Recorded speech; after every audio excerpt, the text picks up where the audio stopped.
Hi, everybody. Thanks for joining us. This is Yossi Feinberg. I'm the faculty director of Stanford Ignite, and I'll be the director of Stanford Ignite in New York.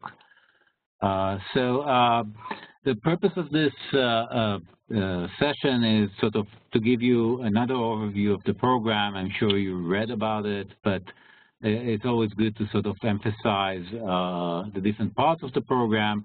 And it's also an opportunity for you to ask us questions. Is there anything that you're interested in knowing that's beyond this information? So please, as I'm talking and introducing the program, don't hesitate to write in, send us your questions. And what I'll do at the end, I'll look at all the questions, and then we'll answer as many as we can, time permitting. So thanks again for taking the time.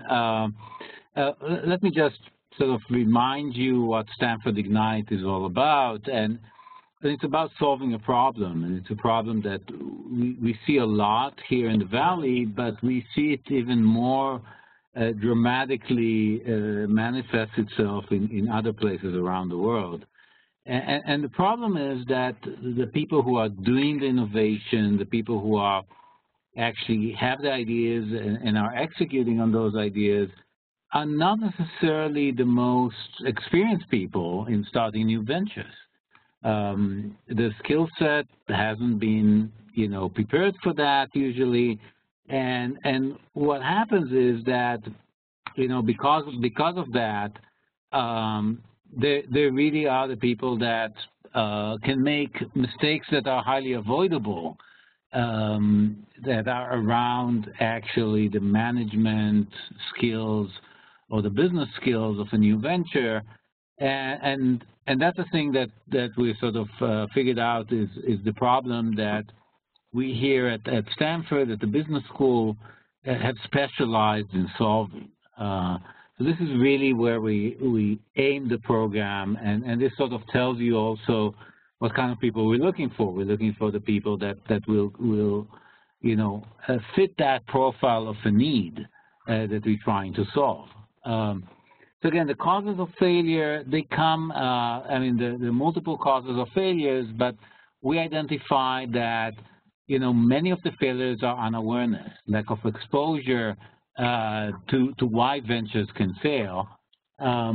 And realizing that most of the failures are not technology failures or that the idea is not good, but things fail on the business side. Not only that, a lot of the successes are on the business side. I mean, even in the examples that include the most, innovative and creative, successful companies, if you look carefully, you see that a lot of them where the success really happened was when there was a very solid business model around the technology. I mean, my favorite example maybe is Apple, right? They innovated a lot, had a lot of great technology, but the Newton failed and the iPod, succeeded dramatically. And the big difference between those is that the iPod really had a solid business model of selling content through the sort of the technology innovation. So there was a big part of it was a business innovation. So and again, we see it everywhere. We see that it's really it's not enough to have a great idea. It's not enough to be passionate about it, but it really is all about having a solid business behind it. And I want to mention here that, when I say a solid business model, this applies for nonprofit as well. So we really don't distinguish between for-profit and nonprofit. A nonprofit is also about return. It's about the return in impact for the investment that people who donate or support the venture give that venture. So for us, the measure is just the same. You want to have a dramatic return. You want to have dramatic impact in a nonprofit. So these are very similar structure for us. So whatever I'm going to say for the rest of the webinar, please, make the translation in your mind. It applies to both for-profit and nonprofits equally. And that brings it to the next point, which is this failure that we see. For us, really, this is mission-driven for us. It's a huge social cost because it's the top talent, the most passionate people go and try and create new ventures and impactful ventures, and we find that our passion is making those ventures succeed, and for that sort of we targeted the program. We have many years of experience here in the Valley. I mean, the business school obviously was educating entrepreneurs decades ago as well. But this program really started in 2006, and we sort of perfected it here on campus, really have a model that is very effective.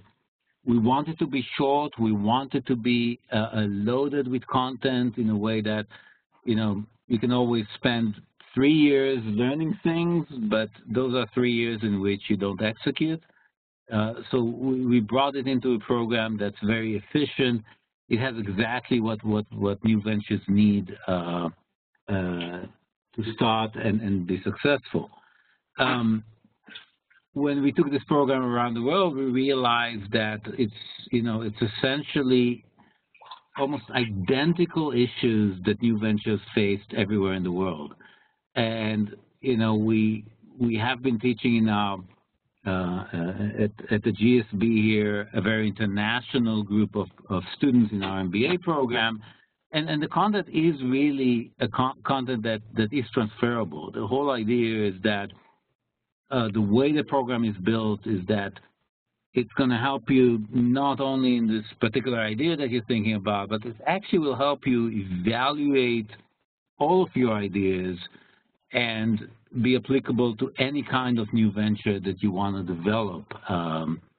And to do that, it's really a program that's applicable everywhere around the world, and that's what we see. I mean, it's our most successful program, the highest ranked program that we get, and we've been running this all over the world with a lot of success, and this is why we really are excited about taking it to another location here in the States.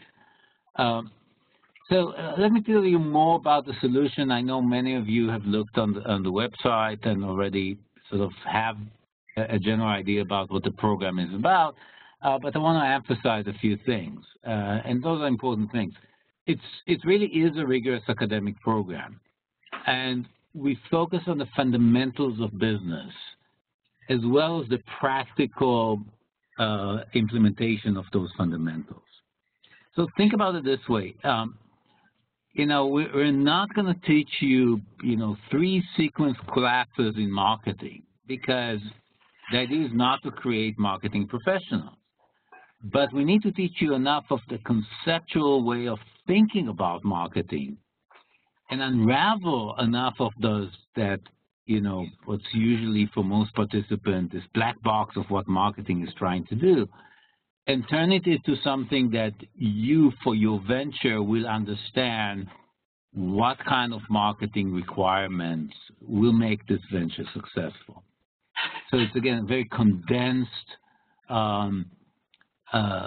applicable but conceptual understanding of the discipline that the program provides. And we do that for each one of the core disciplines of business: marketing, finance, accounting, and so on. To do that, it's a really difficult thing to teach. I mean, you don't want to underestimate the difficulty, and to do that, we really have our most senior people teaching in the program. These are, tenured Stanford professors. These are the star teachers in our other programs, in the MBA program, in executive education, people who have a lot of experience in the Valley, so when they created their content, really tailored it to new ventures. And it's pretty incredible to see, how in a few sessions they can really, equip you with the tool of their discipline. with a way of thinking that sort of opens up their part of what they contribute to building a new business. So it's a lot of professors. The majority of them teach remotely, but live. We really believe in an interactive, immersive experience. So the professor, to make it cost effective, we don't fly all of them all over the world, but they teach live with very high, high bandwidth. So it's very interactive and personal. And what the professors bring to each session is not only the opportunity to learn from them, but also the opportunity to ask them questions. So we always leave enough time for having this, this discussion during class, but also, a quick discussion after class, like you come to chat with the professor afterwards. Again, this immersive experience, this is part of why we're so grateful to partner with Cisco here.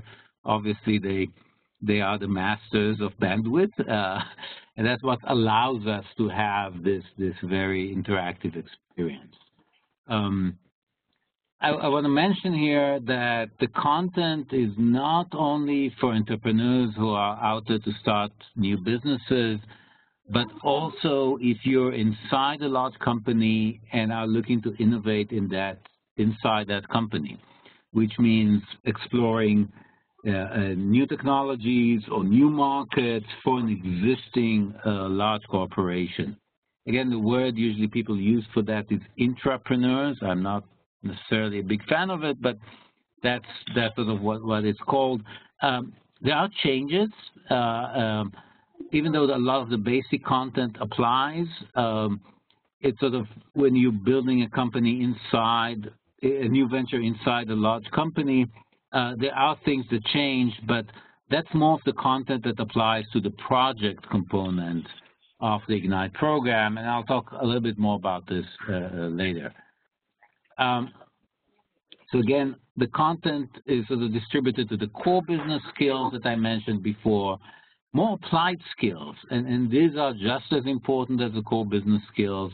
These are negotiations, teamwork, public speaking, feedback, leadership. We structure a lot of your meetings as teams. We have you go through exercises in those. We sort of rotate leadership positions in the teams because a lot of the learning happens because there's a team component and a project component. This sort of allows us to do a lot of teaching there that saves you a lot of, a lot of learning with real teams working out there on actual projects. Again, we have entrepreneurship classes, a few design thinking classes in the beginning that are more about the process of getting to understand better user needs, for example, and sort of the process of ideation, but it also connects to team dynamics as well.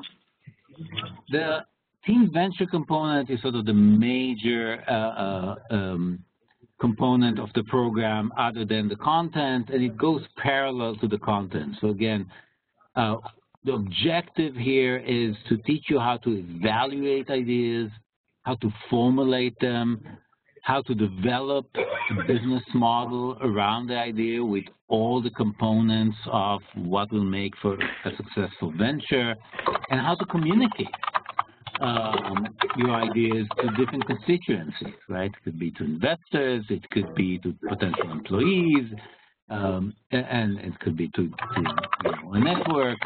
So it's really, that's the part that makes a lot of the learning in the classroom applicable. So what happens with the project component, you get a lot of milestones where you develop the project as we go along the program, develop it on the business side, right? Again, we're not gonna We don't incubate projects. We're not going to work with you on the technology or anything. That's not our expertise.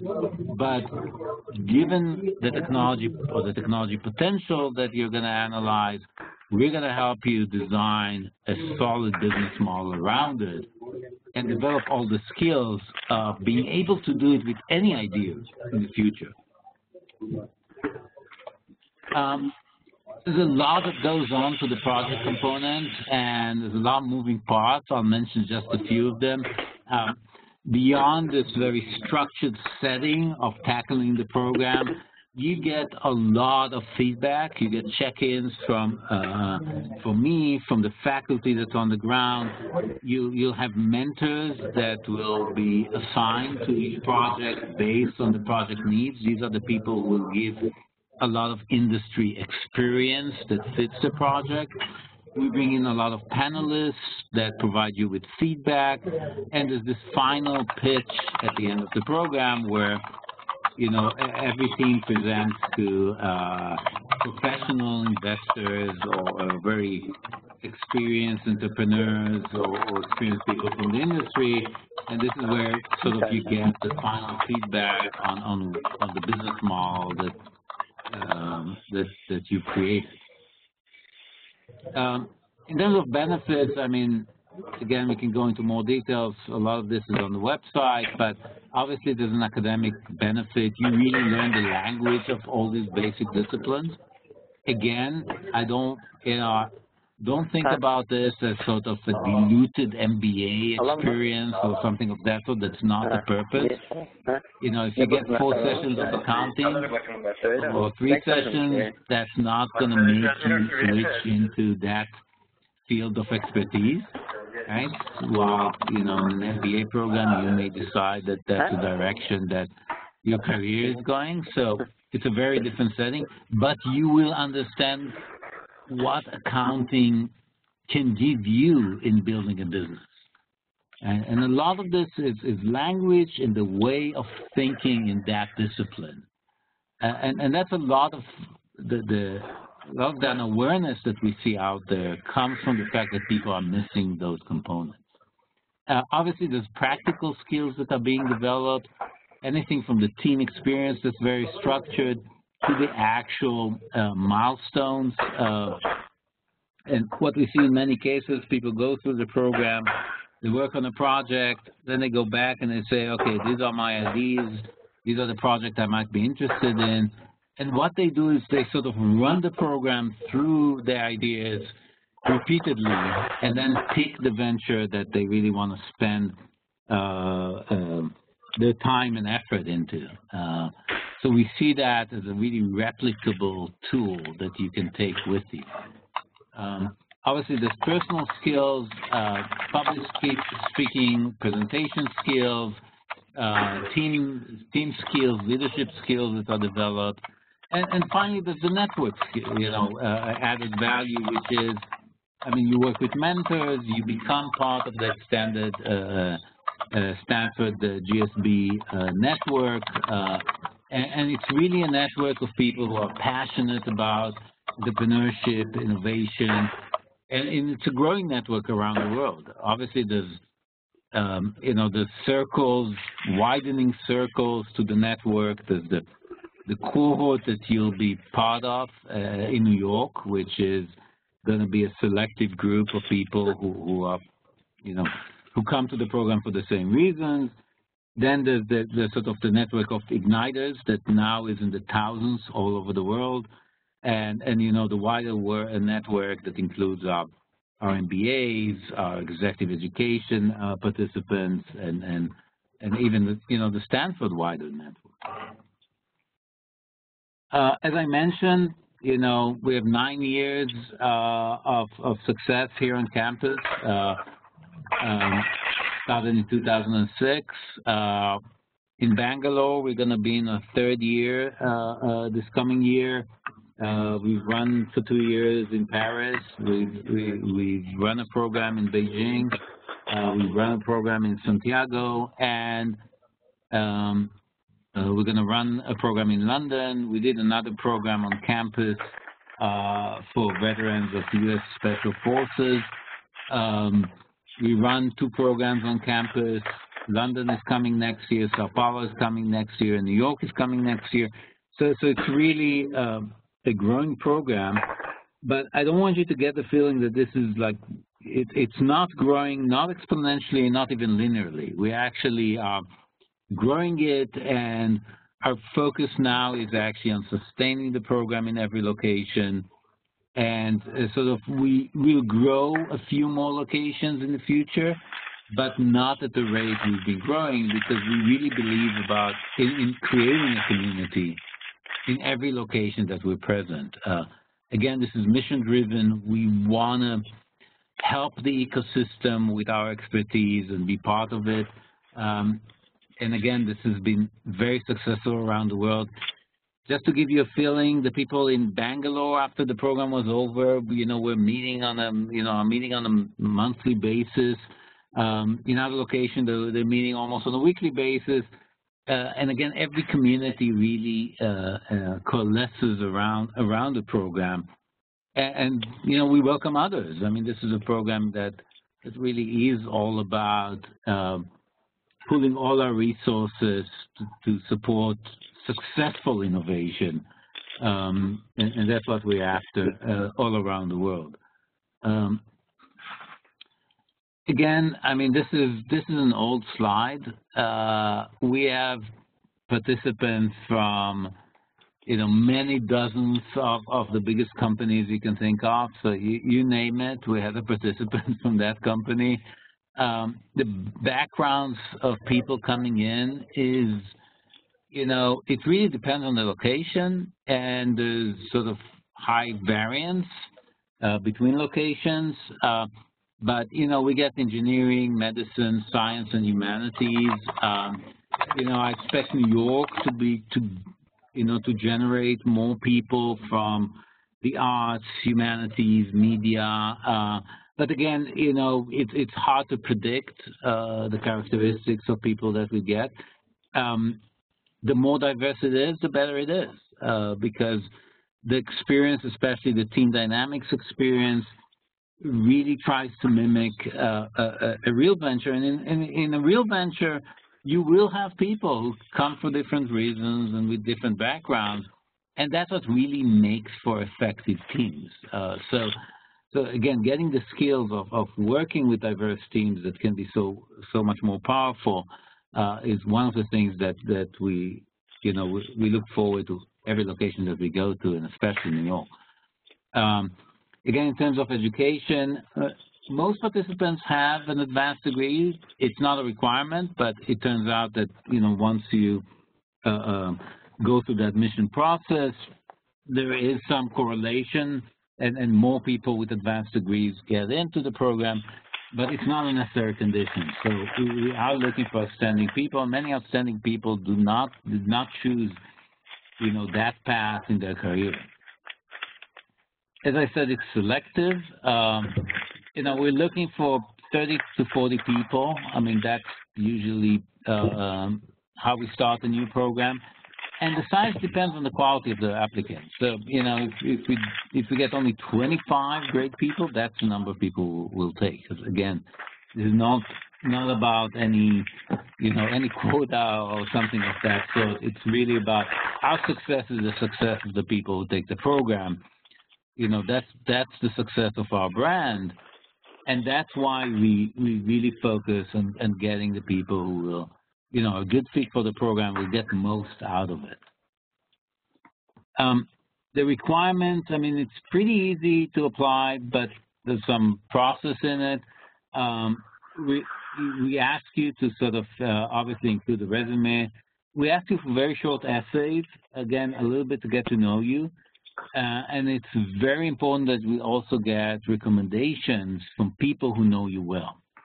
So people can sort of tell us more about, why are you sort of the person that can drive entrepreneurship or drive innovation and execute on it. So a minimum of undergrad degree. We actually have sort of, this is an unusual program, there's a condition of of being too qualified. And if you have a very extensive managerial experience or a very strong formal graduate business education, in that case, a lot of what we teach in the program is probably something you already know. And in that sense, it doesn't make sense for you to take the program. Again, you know, our seats are limited and we want to make them as impactful as possible. So we rather give that seat to someone who will benefit more out of it. Again, a lot of people ask me, well, I managed 15 people for 7 years. Does that count for extensive managerial experience? The answer is no. But if you're, you know, if you're a senior VP in a company with 5,000 employees, I'd say you probably, you know, with 20, 25 years of experience, this is a program that you probably shouldn't take. Again, you've been exposed to all these aspects of a business, and a lot of the content will be content that you know. When it comes to education background, a lot of people take undergrad business degrees and they wonder about that. Well, if you're not sure, just ask us. This is the best thing to do. So, you know, some programs are very intense and extensive, but don't overlap a lot of our material. We know. So just ask us if you're uncertain. Tell us what you took, and we'll figure it out. That's for eligibility. The schedule, we start March 27th. We have 7 what we call extended weekends, which is basically usually all day, Saturday and Sunday, and some of the Fridays. We don't have, you know, class on holiday weekends, so nothing to worry about it.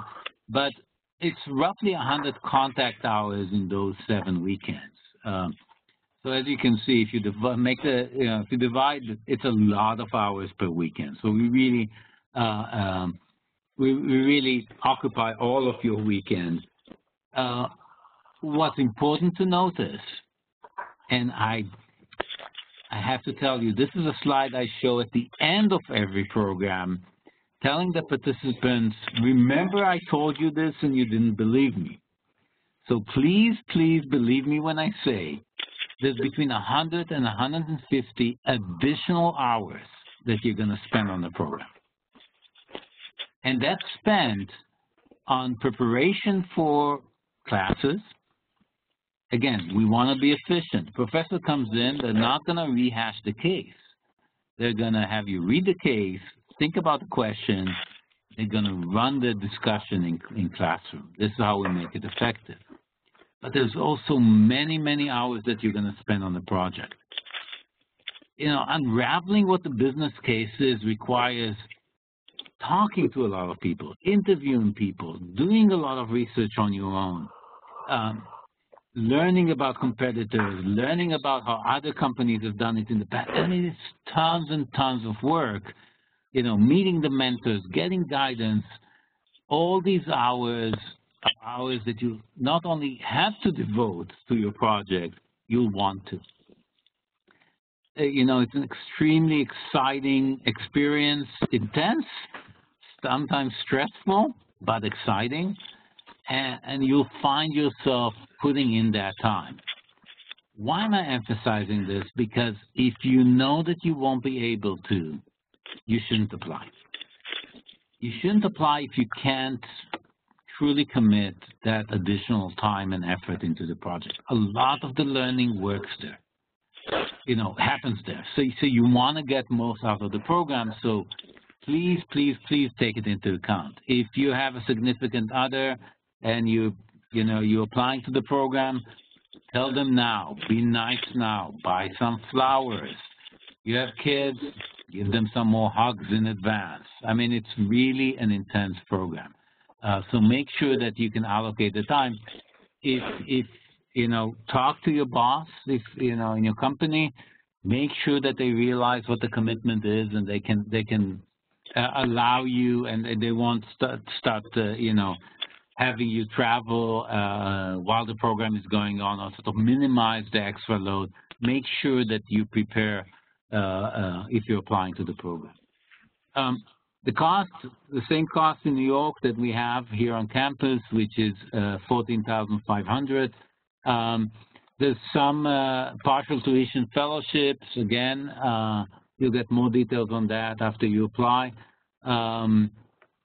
Tuition is due late February, and the admission process is pretty quick.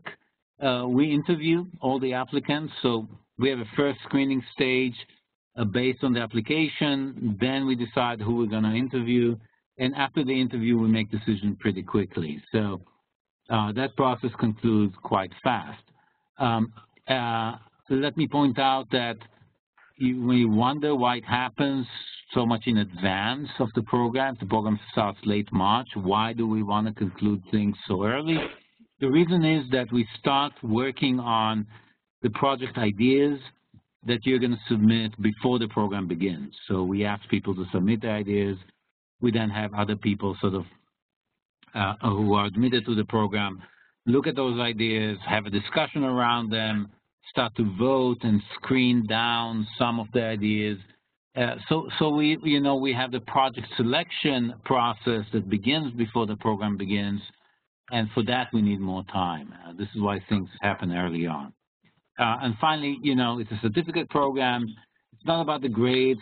There's no academic credit hours. There's no,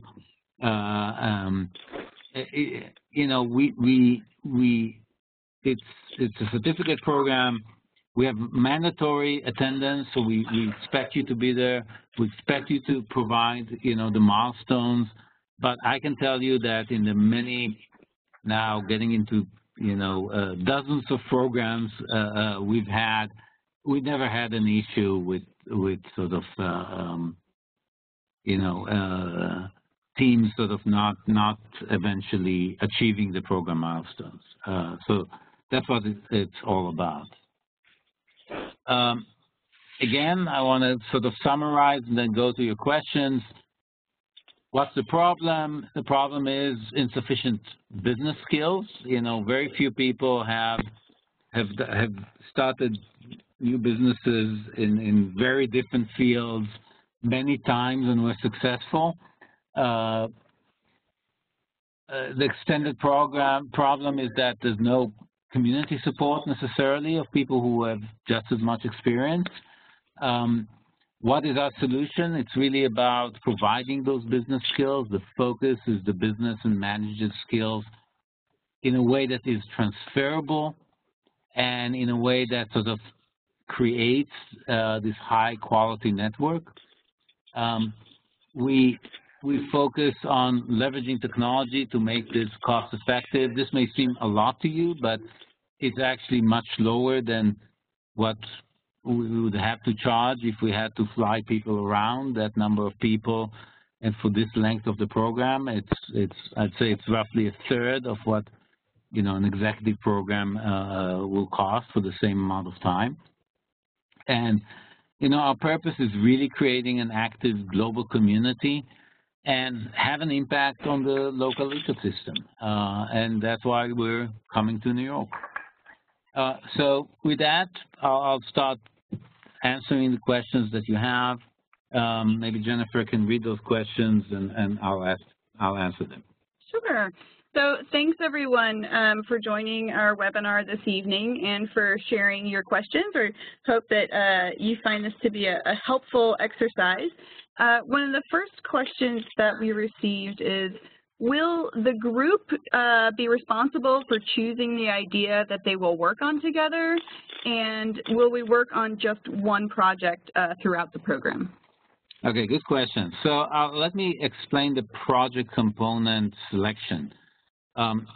So what happens is before the program begins, we ask every participant if they want to submit an idea. And we actually give you guidance on how to formulate your idea, how to think about, we ask you particular questions about your idea.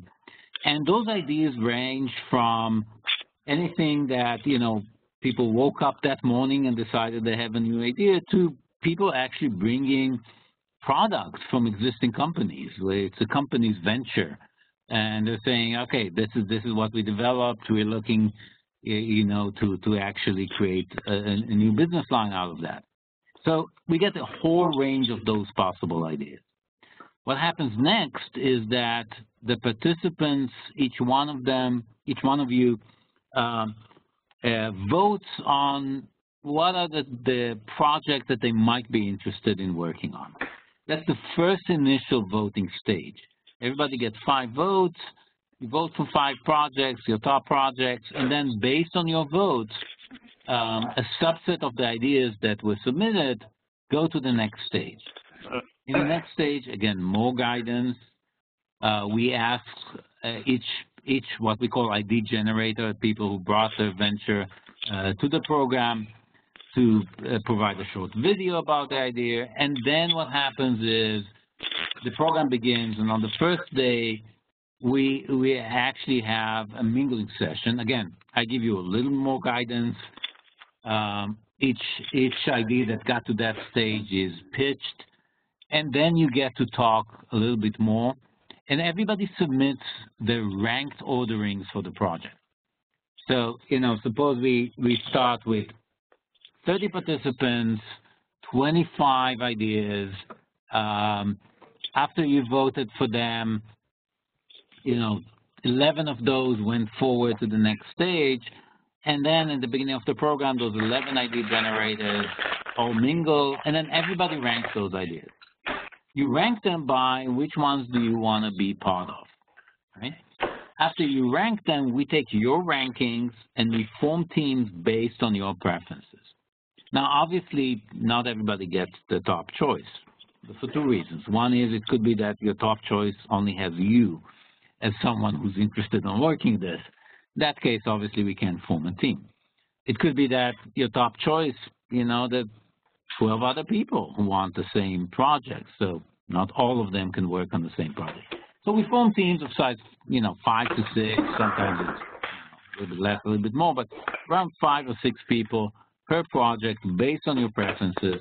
Most people get one of the top choices, and those are the projects that you work on from beginning to end. Now, I need to clarify this. Sometimes you start to work on a project, and within a few days or within a week, you discover that there's a venture who actually had the same idea. They executed much better and already up and running, and the team decides that they need to pivot. Again, you work in close consultation with us. We might let you pivot in the beginning. Usually it happens maybe to 1 team in a program, so it's not very common. In most cases, it takes a while to really uncover what's the value or the impact that this idea or innovation can create. And that's what happens in the program. It takes longer. And in that case, you know, most projects don't need to pivot. So they just uncover it, and then they create the most viable business model that they can out of that venture, or most impactful model. So that's kind of the process. It's not that you come into the program and we just put you together in teams because you like each other, or you decided you want to work together, and then you just ideate and, you know, create projects as you see fit, and sort of work with a bunch of ideas. No, we don't do it that way. We ask you to really thoughtfully think individually on what kind of innovations you'd like to work on, suggest those, form teams around those, and then go into the development of the idea as far as building a successful venture out of it. Okay. Wanted to make sure we covered this one as well. Somebody wanted to know, is the tuition for the New York program the same as in other locations? So is the tuition the same for all locations?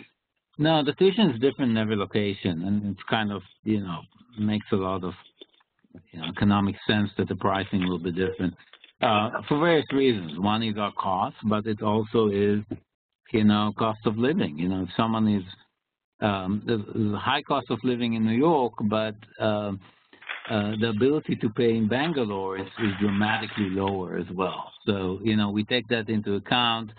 Comparable places get comparable pricing. And again, we think that here in the Valley and in New York City, prices should be the same, so we keep them the same. But in other locations, I think the question comes from probably someone who's considering taking the program somewhere else. And again, if you are really in multiple locations and you're not sure where you should take the program, I think there's a deeper question there of where you want to build your life and career, because that's the right place to take the program. So I think you need to answer that bigger question. But going to Bangalore, going to Sao Paulo to get a discount on the program will not be as efficient, because the project will be different.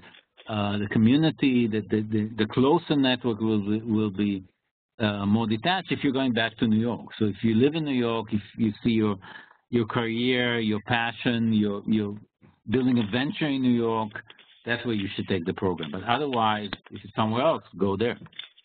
Okay. There was one other question. Does that mean accommodation is included in tuition? And I can actually answer that one for those who are curious. So the program in New York, like many of our non-Stanford campus-based programs, they're built as regional programs. So people either live and work in that area and attend the program, or they will travel in on weekends. And we have people who either fund that on their own, or they find friends and family to stay with. I know Airbnb is really popular, so sometimes people try to do that as well. But no, to answer the question, accommodation is not included in the tuition. Okay. One more question. Is it a goal of the program for the business projects to get funded?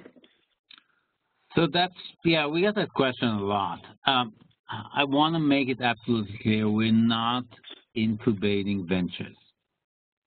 We're incubating people, in the sense that a lot of the very successful ventures that came out of Ignite were not necessarily the project people were working on in Ignite. I mean, if I create a team of 5, 6 people, right, when I selected each one of them as someone who could potentially create the next big thing, right, obviously that, that is an ad hoc team. Some cases, 2, 3 people decide they want to start a venture together or continue working on the project. But in many cases, the people come to the program because they want to pursue their own venture. So we focus on the people. Now, the objective of making a business, getting funded, right, that as an operational thing, usually depend on what value proposition you bring to the entity that's going to fund you. It starts with what kind of funding do you need, right? A lot of the, people with great ideas, they think, well, I have a great idea. I'll go to people that will give me a lot of money, and then I'll be able to execute on this idea. And then they go to investors, and surprise, surprise, investors want a little bit more than just an idea before they put a lot of money into it. Again, if you have a solid business model, if you develop a solid business model, if this is something that the investor sees that the return and the risk profile of your venture are such that it fits their investment portfolio, then you'll get funded, right? And it's much more important to figure out what kind of funding you really need and where that funding really is. And that's what we teach. We teach you how to think about, what are the financial needs of your venture for your particular venture? How do you analyze them? What kind of investment vehicles fit each type of venture? And then you can actually go and raise funding for that. Again, so the goal of the program is not to actually fund particular projects, the projects in the program. I will even say that most people who bring their projects in the program very quickly realize that, at least in their early stages and structure, a lot of these ideas are not fundable. And that's a huge value for the program, right? Think about, people trying to get something funded for months, not realizing that there's a lot, what needs to be done for it to be funded. Okay. Another question, will we have an opportunity to attend any networking events on campus during the program? Yes, so we have, it's not during the program, but we actually have every summer a reunion here, and obviously here on campus at Stanford, and obviously this is where we organize activities, usually a lecture and reception. A lot of people from the community come and join. We also beam this to people who, who can't make it, but essentially this is the, the yearly reunion event. Once a program runs, usually we encourage and help the cohorts to keep in touch with each other, to actually have an occasion to meet, and in many locations there are meetups that are organized by the Igniters. There's a very successful one with hundreds of people joining to each meetup here on campus, and that's the kind of activity we want to see replicated all over the world.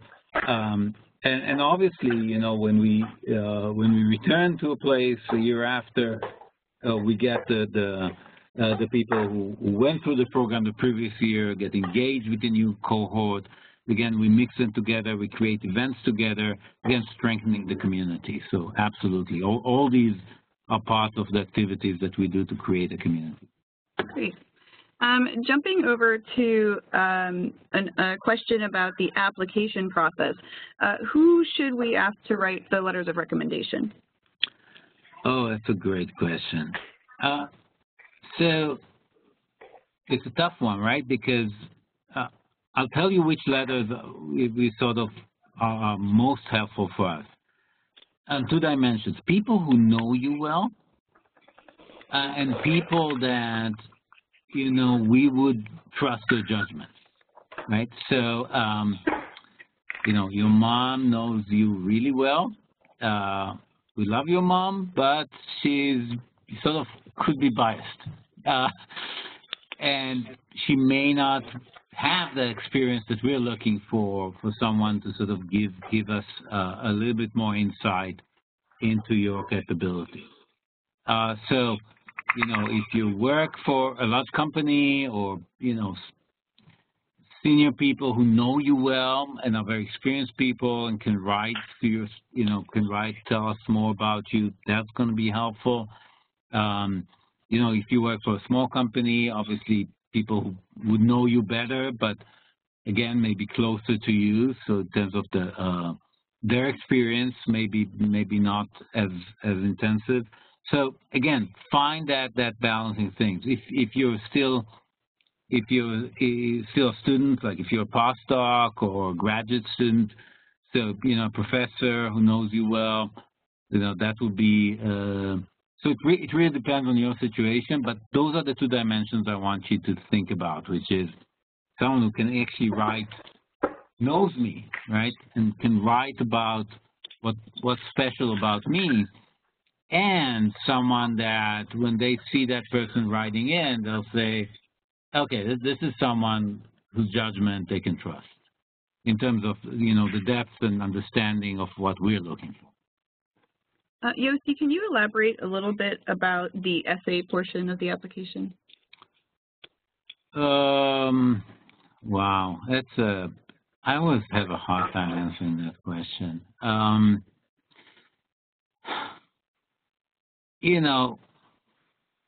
Here's my real big tip: keep it short. But not too short. Yeah, not because we don't want to read. It's really keep it informative. This is not about, your writing skills. This is not a college essay application, getting to know you type of thing. It's really about answering those questions to the point, what have you done? What brings you to the program? That's the kind of, the kind of essay. It's really something that supplements your resume in some sense. Okay, so think about it that way. It's the missing part that you want to highlight, and that's how I would look at the essay. Okay, back to projects really quickly. How is IP protected? And as a follow-up, what about the ideas that do not get selected as projects? Are they also involved in some way, or do they get worked on? Okay, great question. Two separate questions completely. So I'll start with IP. It's important to understand, first of all, that Stanford has no interest or will take no ownership of any part of what's created in the program. That's an important part. So anything that happens to the project during the program, Stanford does not have any claim on it. So that's important, especially if you're bringing projects from companies. Moreover, IP does not, ownership does not change during the program. So whoever brought the idea in owns whatever was created in the program. Everybody else in the team does not develop any ownership claim. That's an important thing. Now, the exception is, remember that one team that made a dramatic pivot? If that extreme happens, then, usually as a team you discuss this. But people very quickly realize that the value, much of the value is created by execution. Unless you really have already intellectual property that was something developed in a lab and really is the core of the barrier to entry to the business, right? That's usually the cases where there's a lot of value coming in with that IP. But if you have an idea and you're saying, oh my God, I can't tell this to anyone because if I tell them, they'll go and do it. This is probably an idea you want to be very careful before you execute, because it's so easy for someone else to do it. What exactly would prevent it from doing it, faster, if they're better funded, for example? So again, there's a lot of dimensions to that. But bottom line, I want to remind you, whoever brings the idea in owns it on the way out. Ownership does not change. That includes projects that you might bring in when there's a team of you, right? There could be 3 people already working on something. Only one of them takes the program. They're bringing the project to the program. In that sense, they're protected because ownership does not change by the fact that other people were working on a business model during the program. So that's an important thing. Also, you shouldn't expect it, right? If you're working on a project in a team, the fact that you spend 7 weekends in the program, for you, it's only consumption, right? You only gain from that learning experience. You're not getting any ownership from creating that business model. Now, a lot of people say, oh my God, if my project is selected, that's great. I have a lot of really smart people work on a project. And if it's not, that's a big loss for me. Well, it is a loss, but it's not as dramatic as you think because, again, the skills and tools you develop in the program are replicable. So what we see a lot is people go through the program and then say, oh, wait a minute, here's the list of things I was thinking about working on. They run them, simulate them through the program, and do the same milestones, and they figure out what they're going to work on. And actually, the majority of ventures coming out of Ignite have that flavor. The thing about Ignite is the place, everybody says that failing is good. Failing is not good. If you have the option, don't fail. But if you're going to fail, it's a good process. You learn a lot from failing. And it's a good process to work on a project in Ignite that might not be that amazing new venture when you actually look and analyze it. And then you can have those skills and you're much more prepared to actually, be successful out there. One last thing about IP, and then I'll talk about the other question. The IP, if you're coming from a company and there is particular IP that the company is concerned about, not because it's IP is protected, but the company is concerned about something like trade secrets, we do allow for NDAs. So non-disclosure agreements are only applied if you bring in projects from a large established company. If you're a startup with 3 people and you bring your project, we don't expect people to work on your project and sign an NDA. It just doesn't make sense. So that's one exception where we actually ask people to sign NDAs in the program. Professors, investors, panelists, they never sign NDAs. The second part of the question was, Jennifer, remind me. I think you were chatting about the ideas that don't get selected as projects moving forward. Right, thanks. So what happens to ideas that are not selected? Can they be involved in the program? As I said, they're not going to be formally involved. And the reason is you just won't have the time and there's not enough. We focus the resources on the learning experience with the projects who are going through the program. So ideas that don't get selected, in the program, nothing happens, right? But what you can do is, again, parallel to the program, develop them. And again, if after the program you want to chat with me and sort of get feedback, you'll be part of the network. So a lot of the things that you can get, like feedback and so on, you'll develop the tools to actually apply them to your own project, even if it's not selected. Okay, so I think we are about out of time. Thank you, everybody, for joining us again this evening. Just wanted to give a quick reminder that the application deadline is January 12th. Recommendations should also be submitted by that date. And if you have any questions, please don't hesitate to contact us via email or telephone. That should be in most of the email communications you've received from us. But just to reiterate, the email address is gsb_ignite_NYC@stanford.edu. Thanks, everyone, and have a